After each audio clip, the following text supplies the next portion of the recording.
एक सेठ जिन्होंने अपनी जिंदगी में बड़ा ही संघर्ष किया। सेठ के 3 बेटे थे। सेठ ने तीनों को पढ़ाया लिखाया। सेठ को अपने बड़े बेटे से बहुत लगाव था और माँ को छोटे बेटे से और बड़े भाई को अपने बीच वाले भाई से। सेठ का सबसे छोटा बेटा बहुत बिगड़ा हुआ था और सेठ अपने बड़े बेटे से कई बार कह चुके थे, अपने सबसे छोटे भाई का ध्यान रखना, कहीं कुछ गड़बड़ ना करे। बड़ा बेटा सेठ के व्यापार में हाथ बटाता था।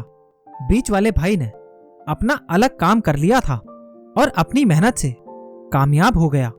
छोटा भाई अभी पढ़ाई कर रहा है और सेठ का व्यापार बहुत अच्छा चल रहा था।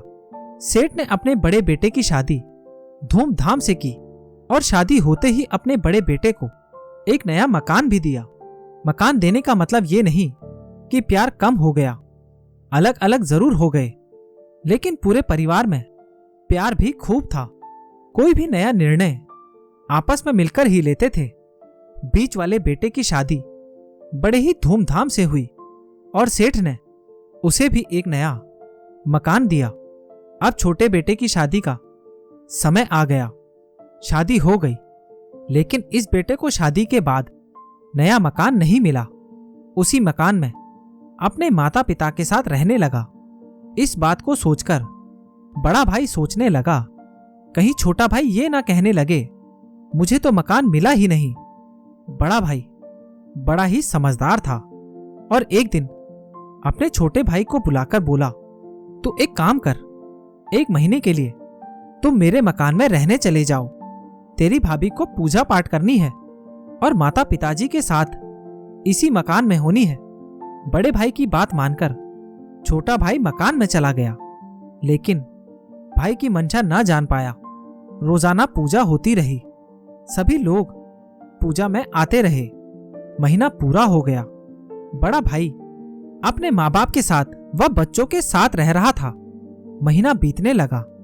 महीना बीतने के बाद छोटा भाई अपने बड़े भाई से बोला, भैया महीना बीत गया, अब आप आ जाओ।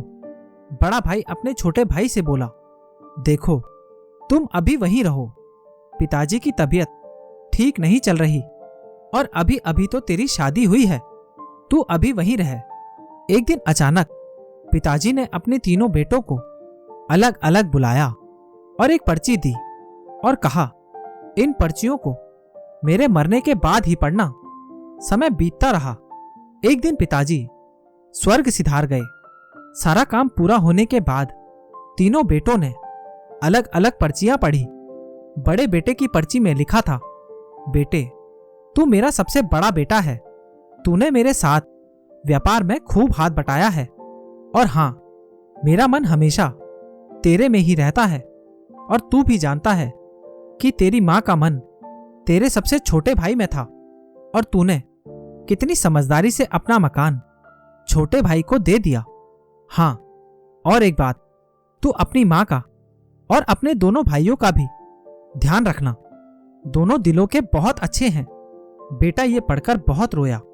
बीच वाले बेटे ने जब पिताजी की दी हुई पर्ची पढ़ी तो उसमें लिखा था, तूने बहुत तरक्की की है, अपनी माँ का ध्यान रखना और अपने बड़े भाई का सम्मान करना, छोटे का ध्यान रखना, वो थोड़ा चंचल है। और इसी तरह दूसरा बेटा भी बहुत रोया। छोटे बेटे ने भी पर्ची पढ़ी।